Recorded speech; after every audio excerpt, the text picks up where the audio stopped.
흙과 물과 불의 조화가 빚어내는 도자기. 도예가의 손에서 버무려진 자연은 은은한 빛과 고운 자태를 품고 새롭게 태어납니다. 나는 내 고향 보성에서 400년 전 조상들이 만들었던 방법으로 그릇을 만듭니다.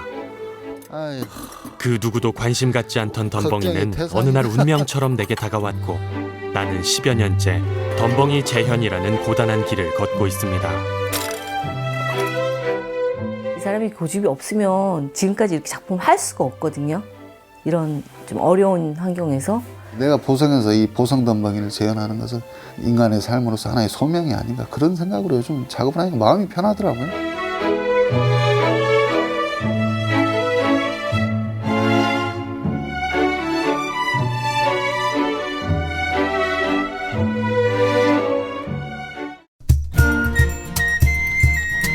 차의 최다 산지인 전라남도 보성. 봄이면 싱그러운 초록빛으로 물드는 이곳은 나의 고향이자 도예가로서 나의 삶이 펼쳐지는 터전입니다.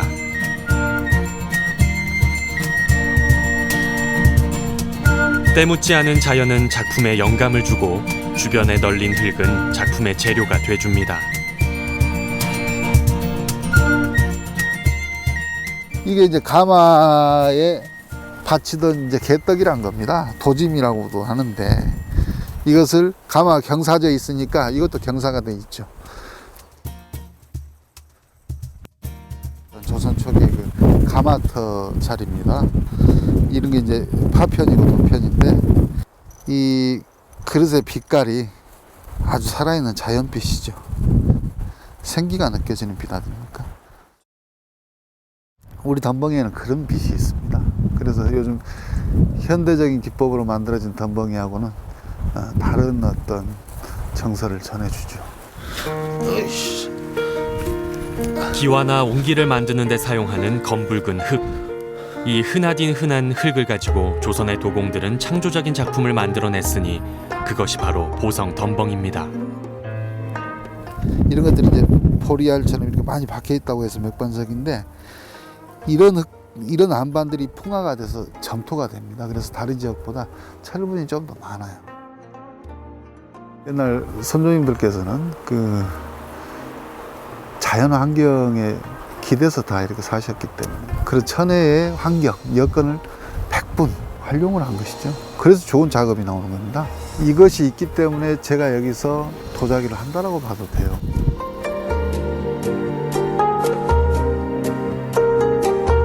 은근한 빛을 담고 자연스럽게 흘러내리는 도자기들. 나는 덤벙이 방식을 이용해 주로 찻사발과 찻잔, 화병과 주전자 등을 만듭니다. 일본에 우리 조선 사발이 국보가 돼 있다라는 거예요. 우리 서민들이 쓰던 사발이었는데 국보가 돼 있다고 해요. 근데 그게 또 굉장히 고가의 거래가 된대. 근데 그 사발을 보니까 아이 찌글찌글하고 아주 그냥 기존에 만들던 거하고는 좀 다른 거예요. 그래서 내가 봤을 때는 그냥 찌글찌글해서 그냥 하면 될 것 같은데 그럼 내가 그걸 한번 해봐야 되겠다 라고 해서 대학원을 마치고 이 재현의 길에 뛰어든 것이죠. 그때는 몰랐지. 나는 이 작아서 다 될 줄 알았어요. 대학 때는 항아리도 만들고 그랬습니다. 이 사발 물레 쉽게 생각했는데 나오질 않아. 암만 이렇게 만들어도 옛날 작품하고 전혀 비슷하지도 않아요. 그래서 대학에 이렇게 강의 나가는 것을 접었어요. 그리고 거기에 또 올인을 했는데 안 돼. 너무나 어려운 도자기예요. 덤벙이는 어두운 색깔의 그릇을 백자처럼 보이게 하는 장식 기법입니다. 분장하는 과정에서 자연스럽게 생긴 빛깔의 대비와 부드러운 형상은 보성 덤벙이의 특징이며 자랑이죠.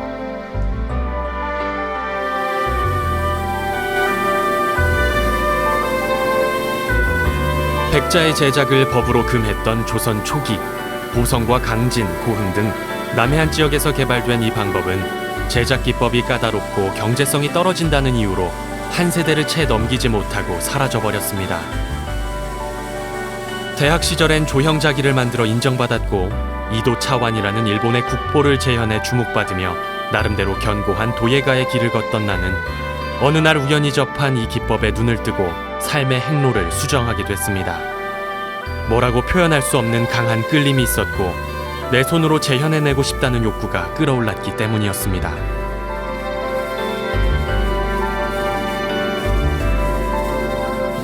아, 뭔가 부족하다, 이상하다, 좀 비틀어져 있다, 그런 여러 볼거리가 있고 자연스럽게 형을 유지하고 있는 그런 볼거리가 많은 것이 이 조선사발 쪽에서는 상품으로 칩니다. 너무 정직하게 나오면은 이 재미가 없는 거예요. 자연스럽지가 않아, 인공적이야. 조선사발에서는 그런 빵점이에요. 아무리 봐도 질리지 않는 율동감, 여러 가지 것들이 다 이 안에 집합되어 있는 것이죠. 이것을 순간에 이렇게 뽑아내는, 이게 어려운 거예요. 화려하게 눈길을 끄는 작품이 아니라 보면 볼수록 정감이 가고 편안함을 주는 친구 같은 도자기. 보성 덤벙이에는 그런 매력이 있습니다. 쉽게 질리지 않고 평생을 함께 갈 수 있는 여운이 긴 작품이죠. 아내 또한 그러했습니다. 도예과 학부 시절 선후배로 만난 아내는 한결같고 반듯한 사람. 함께 작품을 하며 정이 들었고 결혼을 했습니다. 9년을 사는 동안 아이 셋을 낳아 키우느라 고생하고 경제적인 어려움에 처해 힘들어도 미소를 잃지 않는 아내는 참 고마운 사람입니다. 수익이 없어요. 혼자 있을 때는 그냥 괜찮은데 결혼하고 애를 낳아도 수익이 안 생깁니다. 다행인 게 집사람이 버텨줘요. 뭐 친정에 가서 돈 가져오고 친구들한테 돈 빌려오고. 이제 제일 힘든 게 가정을 이루면서 경제적인 거를 이제 해결해야지 가장으로서의 힘이 생기잖아요. 근데 말은 안 하지만 스스로 굉장히 좀 자존심이 상해할 것 같아요. 근데 각오를 하고 시작했기 때문에 뭐 거기에 대해서는 제가 이제 마음을 딱 접었어요. 처음에 시작할 때. 누구도 알아주지 않았던 이 땅 민초들의 흔적이며 우수한 도자 제작 기법임을 알려야겠다는 사명감은 두려움이나 망설임을 이기는 힘이 됐습니다. 지난 10여 년의 노력 속에 나는 보성 덤벙이를 재현해냈고 그 의미를 학술적으로 정리했으며 이웃나라 중국과 일본에 우리 문화의 가치를 알렸습니다. 자비로 모아놓은 종잣돈이나 이런 거를 다 털어서 책을 쓰거나 아니면 이제 전시를 하거나 그런 비용이 많이 들잖아요. 이제 안에서 살림하는 입장에서는 제일 큰 문제죠. 아이들을 키워야 되는 입장이고 먹고 살아야 되니까. 예, 그런 점? 중국에는 없는 우리 선조님들이 만들어내신 독창적 도자 제작 기법이다. 근데 그렇게 만들어진 사발이 일본에 건너가서 국보급 사발이 돼 있다. 이게 나오는 겁니다. 보성 덤벙이를 재현하려고 할 때 이것에 대한 사람들이 알고 있는 지식은 딱 하나밖에 없었습니다. 호조 고빗기. 이게 어떻게 만들어졌는지, 너 누구의 자식이냐 말이야. 왜 태어났느냐. 이걸 모르는 거예요. 아무 생각 없이 그냥 그릇을 만들어. 좋다고 하니까, 비싸다고 하니까. 이거 문제 있는 거 아닙니까? 그래서 내가 이 보성덤벙이를 보성에서 이렇게 개성하고 전승하는 난 이것에 대해서 완벽하게 구축을 해놔야 되겠다 라고 생각을 하고 그 일들을 한 거예요.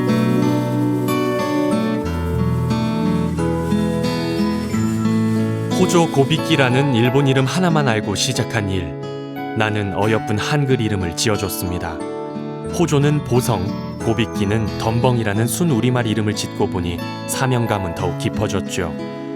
400년 전 조선 도공들이 만들었던 방법의 기록은 어디에도 남아있지 않았기에 여기저기 수소문하고 인근 가마터를 순례하며 수백 수천 번의 시행착오 끝에 400년 전의 빛깔을 완성할 수 있었습니다. 재현 작업과 동시에 뿌리 찾기에도 매진했는데요. 일본과 중국을 오가며 연구한 끝에 청자, 백자 등 대부분의 도자 기법이 중국에서 시작된 것과 달리 덤벙이만큼은 우리 땅 보성에 그 원료가 있다는 것을 밝혀냈습니다.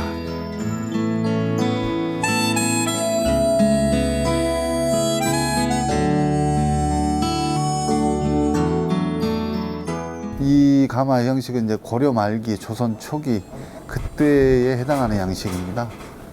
여기 옛날 보성덤벙이를 재현하고 개성하는 일을 합니다. 그래서 그 옛날 기법대로 도자기를 만들죠. 근데 도자기의 완성은 가마입니다.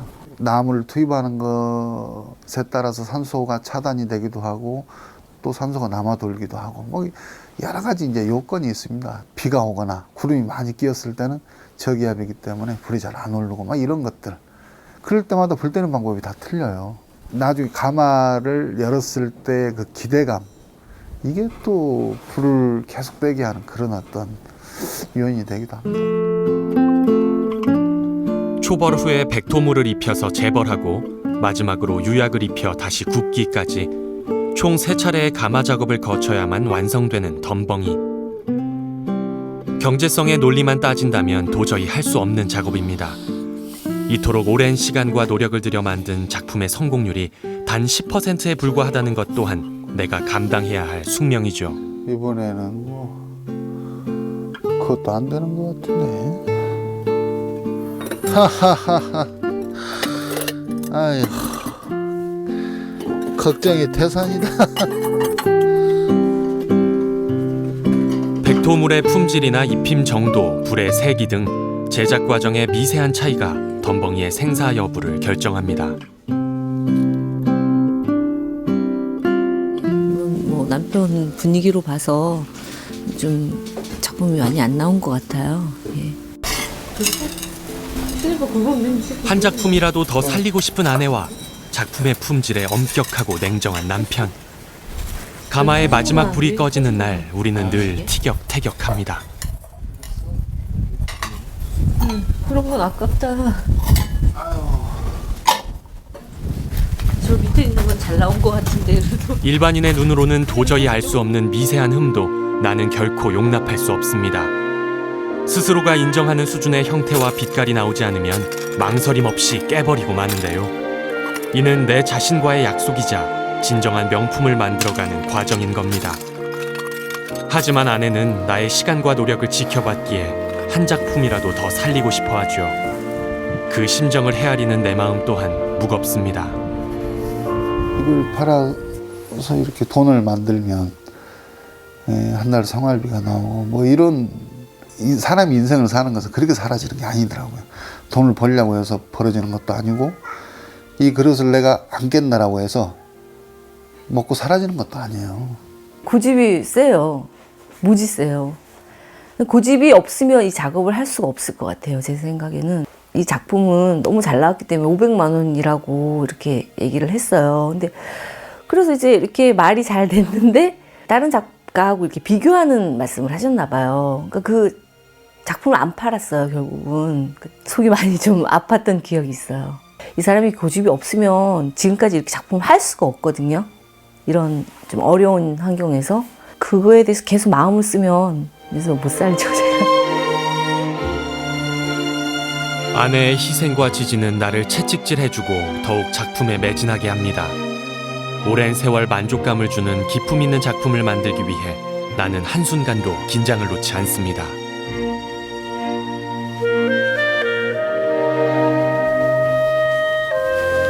덤벙이가 가진 또 하나의 매력은 눈앞에서 살아 움직이는 그릇이라는 점입니다.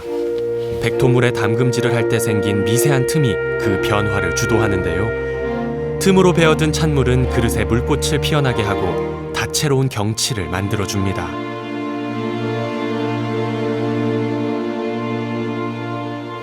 오래 이렇게 사용하게 되면 그릇 표면에 찬물이나 이런 것이 배어들게 됩니다. 그러면서 그릇 색깔이 점점 다른 그릇으로 변하고 그것이 또 물에 이렇게 닿으면 그 기존에 들어갔던 물들이 찬물이 풀어지면서 경치를 나타내요. 그릇이 앞에서 살아 움직입니다. 가마에서 나올 때 사람으로 치면 막 태어난 애하고 똑같습니다. 이 그릇을 가져다가 사용하는 사람이 그 미를 완성시키는 도자기예요. 사용을 하면서 1년, 2년, 10년, 20년이 돼야만 정말 진정한 명품으로 그릇이 변하는 도자기입니다.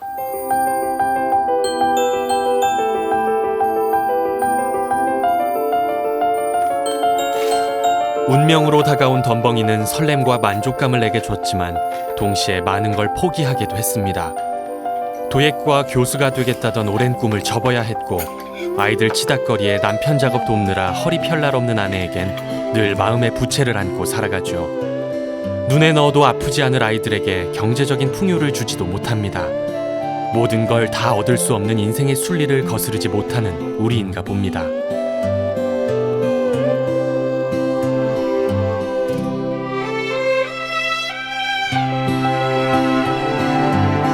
늦은 저녁 아내와 함께하는 차 한 잔의 여유는 고단한 삶에 휴식을 줍니다. 맥반석이 풍화된 흙으로 빚은 보성 덤벙이에는 철분이 풍부하죠. 철분은 녹차의 쓴맛을 내는 탄닌 성분을 중화시켜 차 맛을 순하게 해줍니다. 내가 만든 그릇과 은은한 차의 향기, 나를 존중해주는 아내가 함께하는 삶. 그렇게 나는 그 누구도 부럽지 않은 오늘을 살고 있습니다. 일반인들이 널리 사용할 수 있는 사발들을 이렇게 연구를 하고 특히나 우리 덤벙이로 대중화를 이렇게 해서 정말 그게 전 진정한 개성이고 복원이라고 보거든요. 은근한 빛깔을 품고 세월을 품어 완성되는 보성 덤벙이. 평생토록 함께 갈 인생의 친구이며 내 삶의 가치입니다. 언젠가는 우리 국민 모두가 인정하는 문화재가 될 거라는 믿음으로 오늘도 물레를 돌리고 가마를 떼는 나는 조선 도공의 자랑스런 후예입니다.